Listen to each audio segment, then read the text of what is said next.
Hi, this is Lori from To the Trade with Niall Johnson. Hi, Niall. Hi. And we have Christina Richardson today. Hi, Christina. How are you? I'm good. How are you? I am so excited to be talking to you. We became friends a few years ago when I was working on your podcast. So it's a full Yeah. circle moment to be having you on ours, which is so exciting.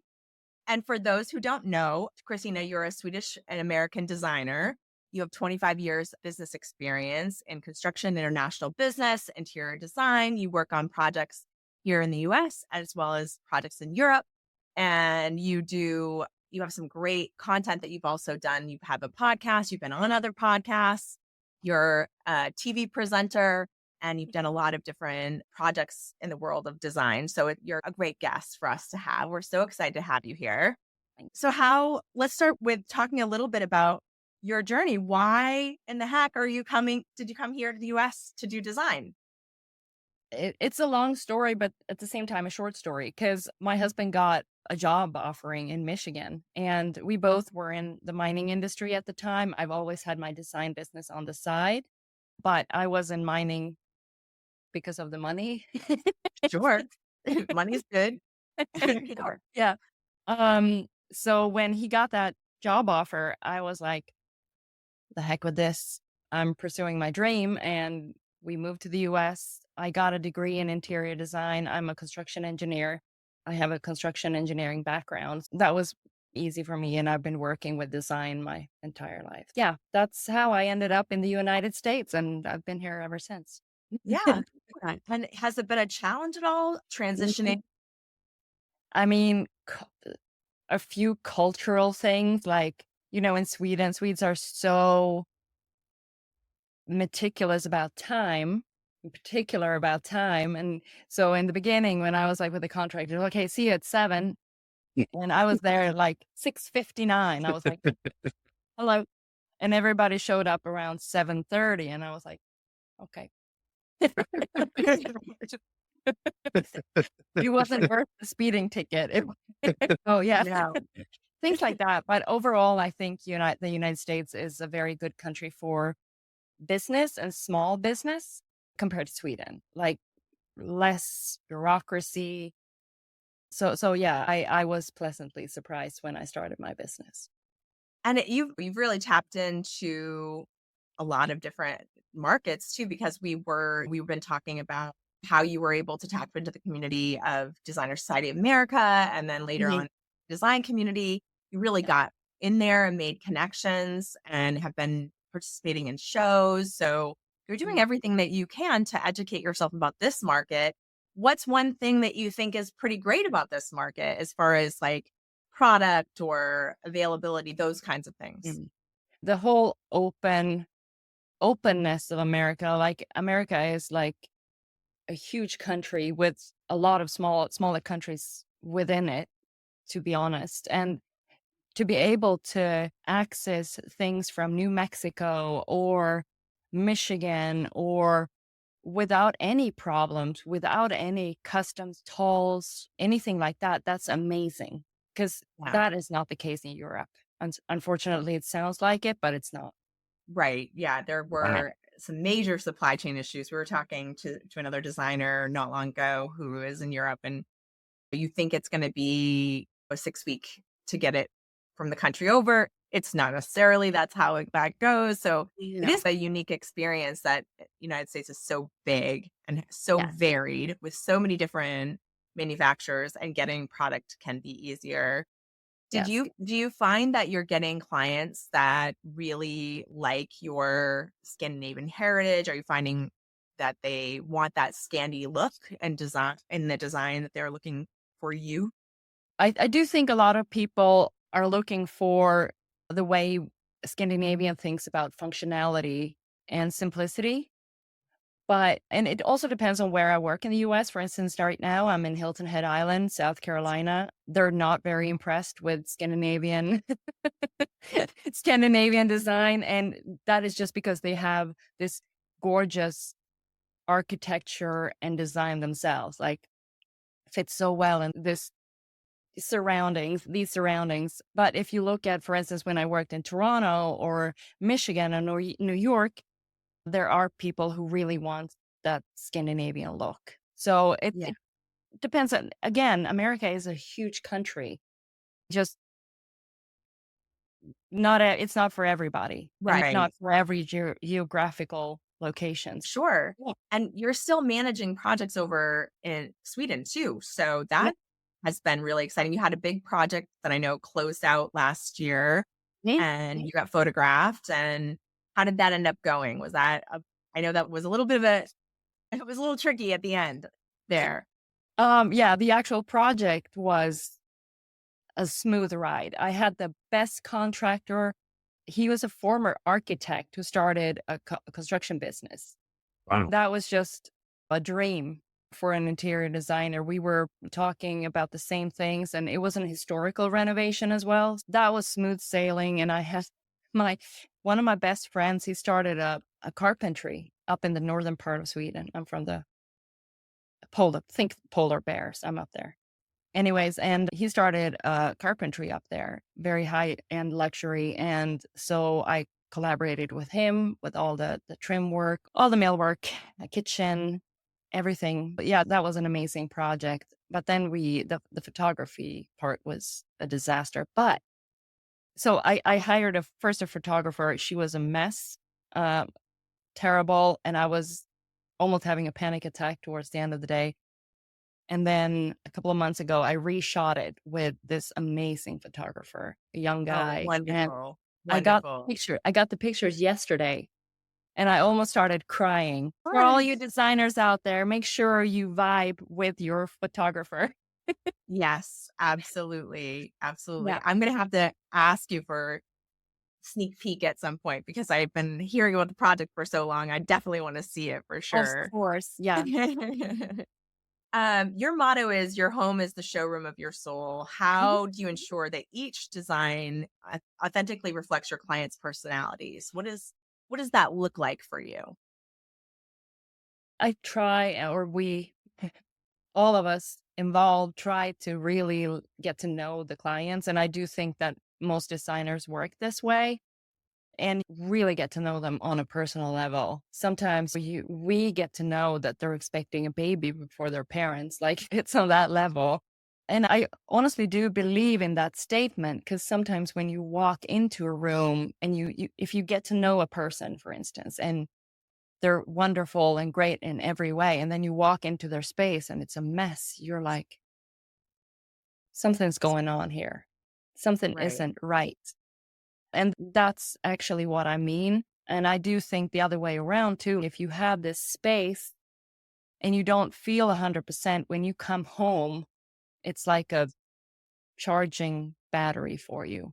It works both ways. And so that's why I really em- try to emphasize the well-being and that's personal space. You learn so much about a person, I think, in their surroundings too. What books they read and what their favorite knickknacks are and their little pictures of their family. And you get an idea of who that person really is and the time that it takes to do a design project. It gets to a point where you know them so well that you can make Mhm. decisions for the design based on because you can embody them Yeah. in a way. So knowing what they would choose for themselves. And that's really great marketing too. That's really great part of that process. And you have a red thread concept. What is that? Um, it's just that I try to pick the raisins out of the cake. Is that what you say? How you say it? Yeah. Anyways, from the stories that my clients tell me, travels they made, colors they like, what their grandma did, all these things, and I try to kind of bring that story through the house. Okay, maybe you have a picture of your grandma in your entryway, and then maybe her favorite color was, I don't know, orange. Then you have an orange door somewhere, or I usually have 4 or 5 threads that I carry through that I do think maybe not for a visitor. It's that wholesome, but for the people who live there, I think that it is wholesome to be told that story every day. Yeah. It's those little reminders, Mhm. even if Yeah. it's not like a conscious memory. We have I can tell you in my kitchen, one vacation that I went on when my daughter was little was the Outer Banks, which is not too far Mm. from you. And we stayed in Corolla, which was like really right on the beach. And you had to get there by with a 4x4 truck. And you like, there were no neighbors. It was really difficult to get to the store because people were literally getting stuck in the sand. They'd have tow trucks that would drive up and down the beach because people got so that's Okay. the only way to get to your place, and people would constantly get stuck in the sand. And so we were very isolated for that week, but it was really, I think it was 2 weeks. That was really relaxing, and there were like wild horses on the beach every Right. day. We saw dolphin pods go by. We had dragonflies. So there's little things in my kitchen that remind me of that vacation that it's not like a theme, but you definitely if kind of Yeah. situation Yeah. about the Exactly. colors and we have a picture of a horse and there we have a dragonfly. There's just Yep. little things of it that remind me and my husband of that vacation, but to the outside world, it's not like a themey, like Outer Banks beach kitchen or anything like that. It just has that thread kind of situation that you're talking about that makes me feel that way, makes me Yeah. feel that relaxed, Yeah. cut off from the Exactly. world kind of situation. Yeah. So you are also really a big proponent on balancing functionality with aesthetics. It's something that you talk about a lot. How are some ways that you do that with clients and emphasize that as part of the design journey? I think I ask why quite a lot. Like I try to for instance, I had a client in Toronto. For anyone who had lived in a big city, it's very cramped. Cramped, cramped, cramped. And this client was building a new house, and we had a meeting with the architect, and he wanted like a entry from the garage with laundry and all that. And at the same time, he wanted like a big entry. And these two rooms, like this mud room and this entry, it took up 50% of the like entry level. And I was like, do you really need both? Think about it. Could we make an entryway that is beautiful, that has all the functionality of your mud room, and save this much space? So we started working on that, and we made this beautiful, functional entryway with laundry, drop zone, places where they can put their glasses, boxes for shoes, all that, like hooks on the walls, beautiful, beautiful, beautiful mirrors, everything. And they're so happy about it. So Oh, things yeah. like that, you have to start asking yourself, do we really need this? Do we really need, if we have limited space, can we make it more functional? That's a really great Right. point because I think sometimes, not always, but it's difficult, especially for a younger designer, to push back and Yeah. say, that's not necessarily the way I would space plan this area because, Hmm. and I know that because we want to please the client, right? So we want to please them. So if they're like, this is what I want, it's so often I think that we're geared to give them what they want instead of saying, "That's not really what you want." Yeah. And not in that necessarily that way, but that's not really what you want. Mm. You want parts of that, you want the function of it, but you don't necessarily need you want some of this space to be yours too. So, I love that Mm. you push back on those conversations so that you move forward what Yeah. really is driving the client. That's Mhm. really smart. That's really smart. Mm. So we'll get into a little bit of I'm sure that there are a lot of listeners who dream of having a project in Europe. What is that like from a management standpoint? And then I'd like to talk to you a little bit about pricing too and how that Mhm. differs. Managing, I work a lot remotely as it is in the United States. It's a huge country. So it's not that different from working remotely for, let's say, I have 3 projects in Nevada right now, and I'm in Hilton Head. So it's a lot of FaceTiming, Zooming, lots of blueprints going back and forth, pictures and all that. And so it's not that much different from working in Europe. That said, it is more, I would say it's more important to have a really good contractor who listens to you, Right. and who is not sidetracking you in Europe, because there is a little less control over the pond, so to say. But so that's really important, but that's important here too. Right. Right. And if you're Um, great at managing those projects long distance, then I would think that it wouldn't really make too much doesn't of a difference, whether it's in Nevada or if it's back in Sweden. no, So yeah, and I only visit my projects like maybe in the beginning, in the middle, and towards the end. It's not, you don't have to be there. And I honestly do think they run smoother when I'm not showing up all the time. sure. How about the finance part of it? Are you making more money here in the US, or are the projects in Europe a little bit more profit margin? What does that look like for your N- business? No, I make more money here in the Here. US. Okay. Yes. Okay. Wow. And it is because so far I've been working in the Scandinavian countries mostly, like Denmark, Norway, Sweden, and they have a very high tax pressure on income. So there aren't as many very, very wealthy people there, to be Right. quite honest. Yeah. There aren't as many really, really poor people either. So Right. Right. it's more of, Yeah. that's, I would say, yeah. People don't use interior designer the same way in at least the northern part of Europe. Ah, okay. So how Yeah. what is that difference? What does that mean?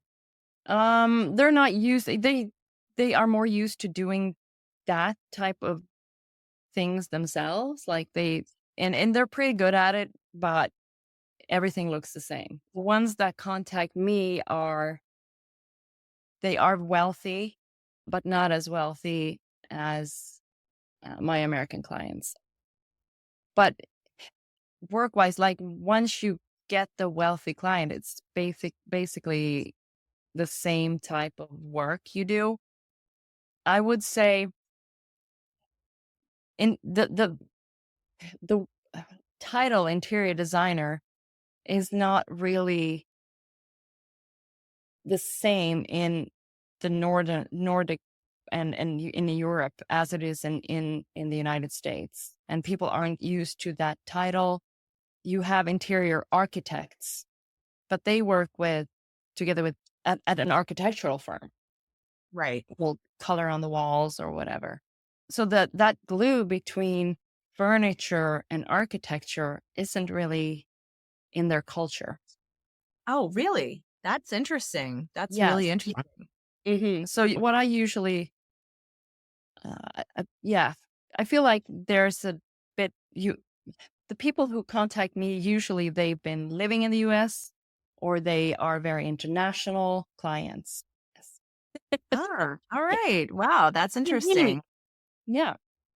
Um, have Might be you different had in the South though. It might be different in Spain. I've never worked in Spain. So Sure, sure. I think we Mhm. have a we had you interviewed, of course, Kelly Ellis, who does Yes.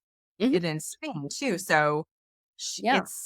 it can be very different. Over the decades of working in this industry, what significant changes have you observed in interior design in general, and have you applied them for your business? I think looking back just 10 years, I feel like interior design gets more and more personal.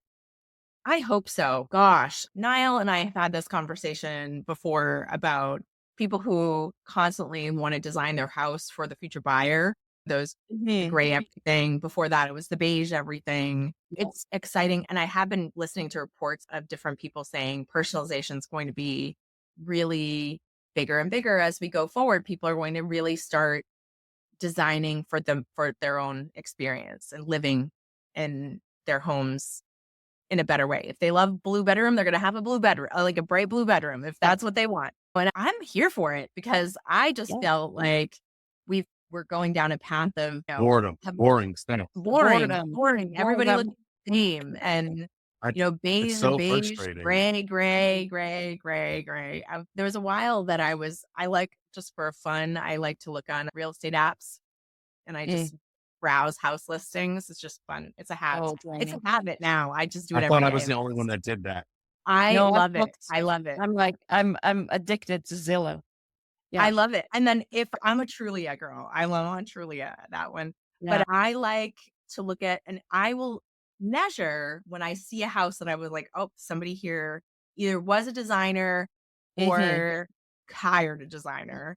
You Oh, can 100. tell because it's like a gem. And then I'll track that one. Whenever I see it, I'll favorite Mhm. and I'll track how long it takes to sell it. And it's crazy to me how fast the Yeah. houses that have that interior design look Yes. go. Like they're snapped up like quickly Yeah. versus other houses where I see they're cool, they have a lot of potential, they have good bones, but they definitely didn't have a designer and they will sit on the market for so, I Yeah. know. especially those houses that follow the advice of some of this, like everything should be gray. All those people who went with the gray floors, you know what I mean? Oh my goodness. If I see it, I'm just Terrible. like, Oh, what did you do? What did you yeah, that's Idiot. terrible. But you know what? On the other hand, I have a client right now and he's wonderful. Like he has something with his eyes, so he can basically only see blue as a color. He loves blue and he wants everything blue. And I'm designing this for me. We're going to design this I for me. love that. Yes. But now I'm the one like, hey, maybe we should, Have something maybe we contrast. should, We've gotta Let's pull back a little bit, right? let's Yeah. pull back a little bit. Just doesn't we don't want you living in this Smurf village. Yeah, Exactly. exactly. Yeah. Yeah. I love Mm. it. What Wow. about sustainable design practices? Are you doing anything with sustainability? I'm trying, Yeah, but it, it's hard. It's a hard sell. Honestly, yes. sustainability, we've been beating that drum for I want to say 10 years and Yeah. clients don't they just No, they don't sometimes want to pay don't for it. care. No, Yeah, they don't No. want to they don't want to pay for pay it. for sustainability. They'd like it if it is sustainable. Sure. Mhm. If that just comes with it and it's not more expensive to do sustainability. But ultimately when you're ripping something out and putting something in, it's how sustainable are you no matter what. But I do love that we're talking about biophilia and we're talking about neuroaesthetics and all of these wonderful Mhm. things that I do think people really need to embrace that because it really can change your life. But it's at the Mhm. same time, it's a difficult sell for someone who doesn't like really they love design, they're valuing it because they're paying for a designer, but they just love that in the terms of getting a project done for themselves. They don't necessarily love it in terms of caring about geeking out about it, geeking out about the science behind it. So I'm Yeah. curious to see how those things I'm trying will to stay play away out. from LVP flooring. That's basically, and I Yeah. tried to, educate my clients about that. But Yeah. still, Yeah. some people just want it. They just want LVP Sure. flooring. So, Sure. So what is when you let me just start like when you walk into a space and you're getting your that you're going to be designing for a client, what is the first thing that informs you about the decisions that you're going to be making? What are you looking for in that project process? okay, Laurie, you're going to think I'm a nutcase right now because No. I can't answer that. People ask me that all the time and I cannot answer it. I don't know my process because sometimes I walk into a space and you're going to definitely think I'm a nutcase now because sometimes I almost see a video in my head of what it could be. Like, it's like color and all. It's the weirdest thing. But sometimes I don't see anything. I look at it and I'm like, mm. And at the beginning when I was new at this, I panicked. I was like, oh my gosh, I can't do this. I'm not going to be able to do it. What I've learned is that if it doesn't come to you immediately, you talk to your clients and you get to know them and you just leave it be. Like, leave it, Mhm. because at some point it's going to just hit you like an avalanche. Like, oh my gosh, this is what I'm going to do. Oh, holy moly, Yep. this is what I'm going to do. Do you recognize it? Yeah. Mhm. And Yeah. I honestly have to say, I don't know how it works. Yeah, I I It think think just it's a it luck does. it's effect. just like those writers, right? When you get writer's block in the beginning, and then Yeah. sometimes it just takes Maybe. that light bulb moment of, "Okay, this is I've" and it was staring you in the face the entire time, but you couldn't see it. You couldn't see it. I don't think people truly who aren't creatives understand that creative process isn't so quick and it isn't like convincing right away. It's not like there are designers, and I'm sure every designer, you walk into a house, you're like, oh, little things Mhm. immediately. Oh, this could change. This wall Yeah. could open that space. Like Yeah. you could rearrange the furniture probably in your Yeah. head, but that doesn't mean that's the solution for the client. That to do it like, okay, we'll just do this and this is so insulting to the process of design too, because it Mm. really does take a lot of thought and a lot of guessing, second guessing. It's not as quick as make a pathway and go down it right away. Like, this is what Yeah. we're going to do. We're going to do this, you know? So I love that you said that because it's a vulnerable thing to say. You don't have all the answers because I feel like clients expect that. Like, you're going to Yes. walk in and you're just going to know what to do about their design Yeah. dilemmas. Mm. And it's not necessarily creativity doesn't work like that. And if you did give them an answer, it most likely would be a bad answer because it's just your first like off the cuff idea. It's not necessarily a thought out plan. So I Yeah. love that you said that. When you are managing the client's expectations for that process, how it can take a little bit longer to figure that out. How are they feeling during how are you managing the client expectation during that so that they feel like you're on to something, that you're moving Mm. the project forward, even though if you don't have a cohesive plan immediately. I mean, I first meeting, I always ask a lot of questions to understand, because usually the client have been thinking about how and what they can do. Sure. Well, I try to listen to them and their line of thought. And sometimes they're spot on. Sometimes they're a little in the blue. Sure. Um, but I tell them as it is. Okay, I'm gonna give this some thought. Yeah. Yeah. Now, when you first came to North America, you went to Canada first, correct? Mhm. And wasn't there some sort of I think we discussed this in in your you were just doing this in your podcast. There was some sort of financial stuff that went on with taxes that were a little bit tricky. A little bit. I had Yeah. like 101% tax one year Yeah, because percent tax. Nice. I had my business in Sweden, the US, and Canada, and all the three countries wanted us to pay taxes up front, and then that you get the money back. Oh, That's a rough path. that must have been so Oh my scary. gosh. No, it So, was. so scary. I was Right. like, "Oh my god, what am I doing?" But yeah, with a good accountant, you might avoid these situations. So get a Right, good right. accountant, everybody. Mhm. Yes. It's worth it. It's worth it Yep. with a good accountant for sure. Yep. Um, when you work with a client, do you get into the storytelling process with them? How do you romance the client into the products that you're choosing, into the quality of the to the trade product lines? Like, how do you work that in? Eh, I mean, people want to tell their story. That is not something that you have to work really hard on. If you know that your grandma's color was orange, um, I can tell them like, I think we should put something orange in the architecture just to remind you of her every day. Sure. And then maybe not, and then say like something in line with orange can be a scary color. And especially for men, you can say something like, maybe we could paint a window in burnt sienna, not use Not use the the word word red, orange. orange, not Red. use, Yeah. not use the I love it. primary I love it. colors, because usually men or even women, but if I say, okay, I think we should paint this bench red, people are like, oh, red. But if you use words like a burnt cayenne, they're like, yeah, Mhm. same color.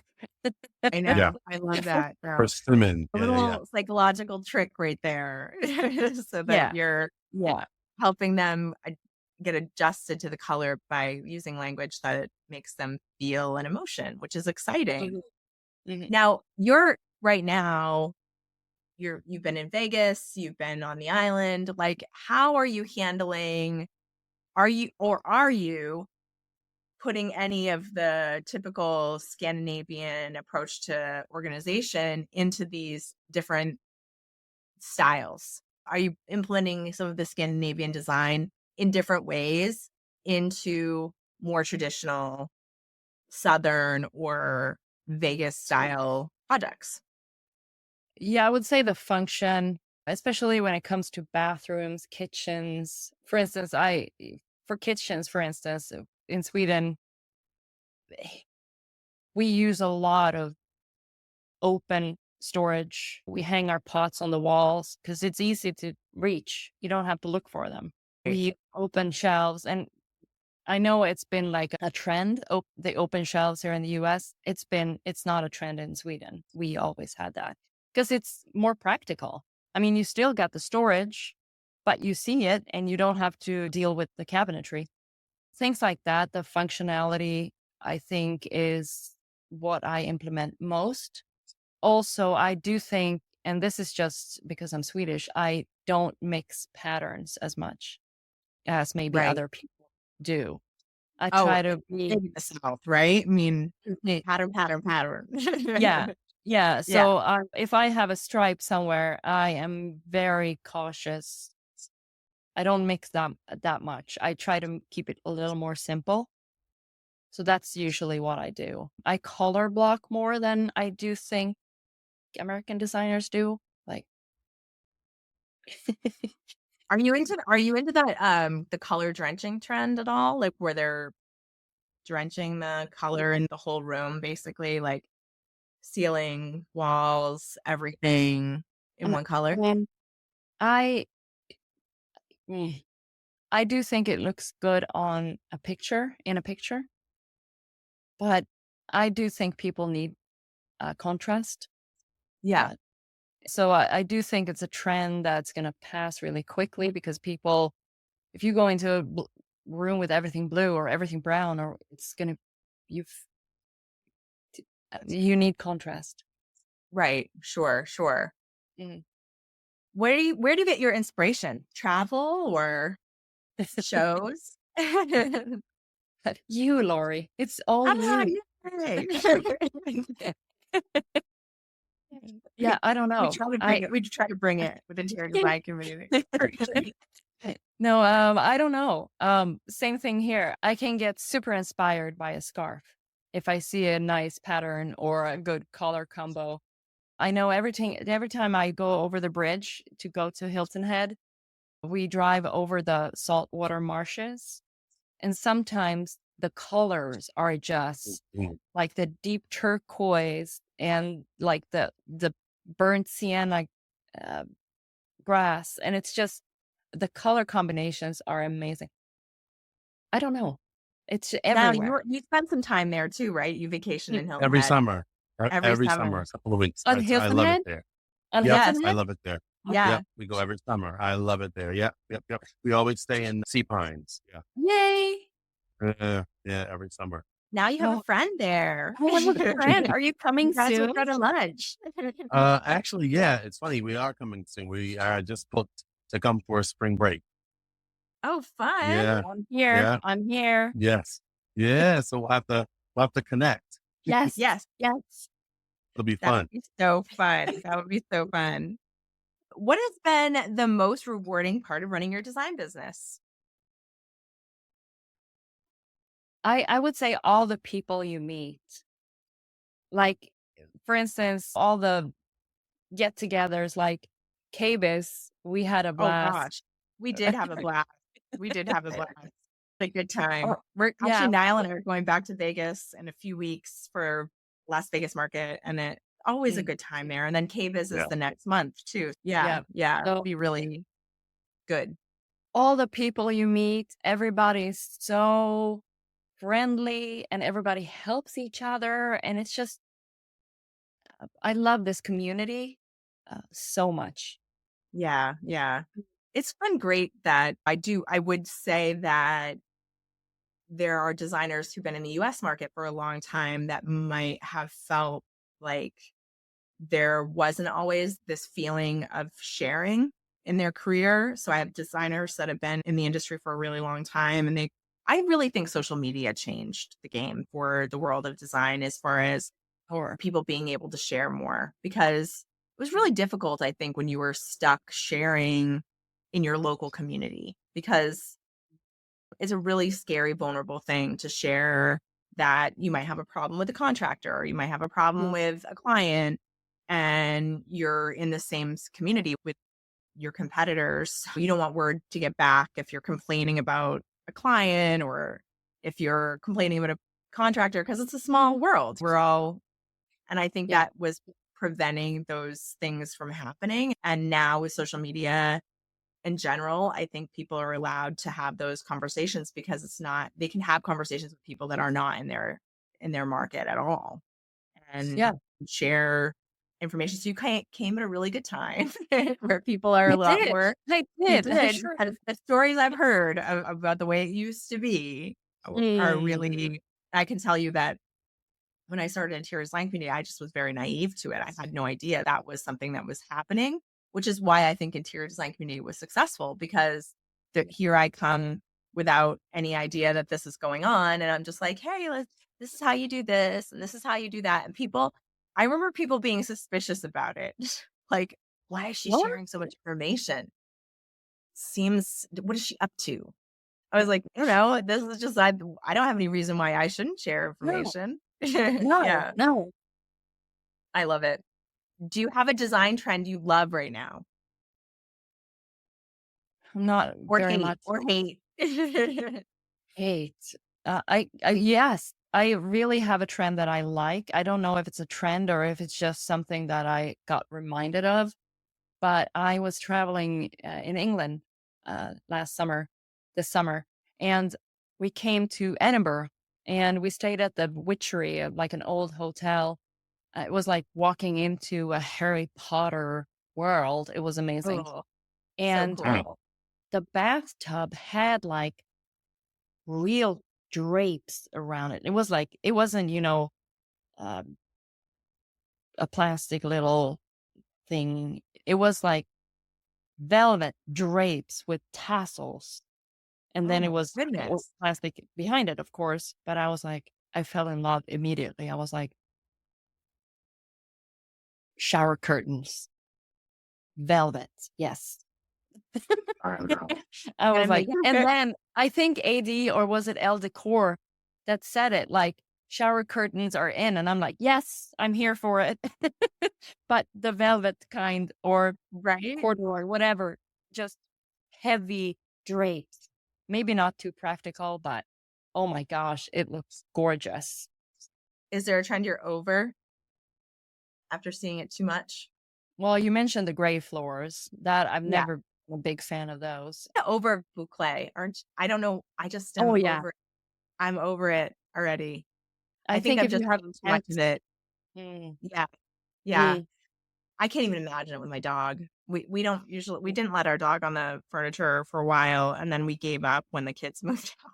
We were like, all right, I guess, because she just lays on it anyway, but she would do it at night. And then when we would come downstairs, she's like getting off the couch. And we're I just was like, "All right, she's our last baby. We should probably let her be on the couch." But now she just like like lays and rolls around on it and sometimes like scrapes her nails over all over it. And I'm just like, this was boucle, I'd be in big trouble here. Yeah. She Yeah. it on everything. I don't know how. Is there one piece of advice that you wish that you had received when you started your design career? Maybe at the beginning, socialize more, Yeah. be out there, go to the markets, meet people. Don't be protective of what you know. Share, because people are going to share with you and you're going to all going to benefit. So Yeah. I Yeah. think that, yeah. And those personal connections too, of Mhm. like with the brands and with other designers, that is worth its weight in gold. I always tell people, go to the shows, young designers, especially that might not know that even exists. Mhm. Go make those connections, have a relationship with people in this industry. You never know where those pieces come together and how they play out in your career, in the career of a designer. Yeah. I've had lots of times where we have interior designers who share like jobs on Oh, yeah. in our Instagram. We'll share it and then we'll find out that another design community member got the job like sometimes. And it's just you never know. These are just little connections we're all trying to make. Mhm. This is a kind of a fun one. If you weren't an interior designer, what would you be? We already did mining, like in the mining industry, but what I, other than I would probably be a lawyer. a lawyer? Hmm. Yeah. Yeah. Social justice kind of thing or criminal or I would policy? probably be a business lawyer. Like, Yeah, business lawyer. mm, yeah, That'd be fun. that is That's a lot of actually, paperwork. A lot of paperwork, but yeah. yeah. Is there a legacy that you would like to leave to the interior design industry? Is there something you want to leave your mark doing? You have some big dreams. So I know you want to do some TV work. I Uh, do. yeah. But that, yeah, it would be fun to do TV. I'm not gonna lie, but I do think I would love to design like a small hotel in the city center of Copenhagen or Vienna or even Stockholm, like just a small boutique hotel. Oh, that would be a fun project. That would Yeah, be a really fun project. Thank you so much, Christina. This has Mhm. been so wonderful. We've had a wonderful time chatting with you, and I know our community will be able to connect with you and learn a lot from you in years to come. absolutely. Thank Thank you you. for having me. Bye, everyone. Bye. Bye.